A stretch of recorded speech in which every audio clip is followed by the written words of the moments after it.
Վարչապետ Նիկոլ Փաշինյանի գլխավորությամբ կառավարությունում տեղի է ունեցել խորհրդակցություն, որի ընթացքում քննարկվել է Երևանում համաշխարհային առևտրի կենտրոնի կառուցման ծրագրի ընթացքը։ Այս մասին տեղեկացնում է Հայաստանի Հանրապետության վարչապետի աշխատակազմի տեղեկատվության եւ հասարակայնության հետ կապերի վարչությունը։ Պետություն մասնավոր համագործակցությամբ արդեն իսկ Ռենշին ընկերության հետ ստորագրվել է համաշխարհային առևտրի կենտրոն կառուցելու քաղաքաշինական կառուցապատման ծրագրի իրականացման պայմանագիրը։ Colliers ընկերության հետ կնքված պայմանագրով վերջինս ստանձնելու է համաշխարհային առևտրի կենտրոնի կառուցման գործընթացի ամբողջական կազմակերպումը եւ կառավարումը։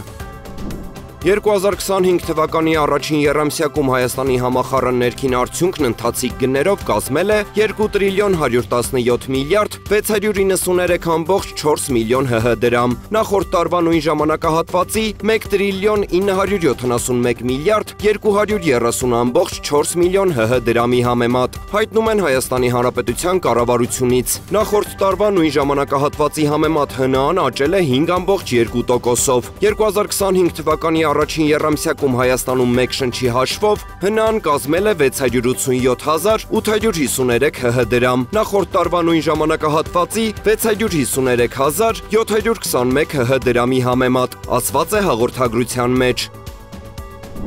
Հայաստանի Հանրապետության կառավարությունը հաստատեց Հայաստանի Հանրապետության 2025 թվականի պետական բյուջեի մասին Հայաստանի Հանրապետության օրենքում եւ Հայաստանի Հանրապետության կառավարության 2024 թվականի դեկտեմբերի 27-ի N2060 որոշման մեջ փոփոխություններ եւ լրացումներ կատարելու մասին նախագիծը։ Տարածքային կառավարման եւ ենթակառուցվածքների նախարարի տեղակալ Քրիստինե Ղալեչյանը ներկայացրեց համայնքային ենթակառուցվածքների զարգացմանն ուղղված սուբվենցիոն ծրագրերը 713 միլիոն 909 հազար դրամով համաֆինանսավորելու վերաբերյալ որոշման նախագիծը։ Նախագծով առաջարկվում է համաֆինանսավորել 15 համայնքների 33 սուբվենցիոն ծրագրեր։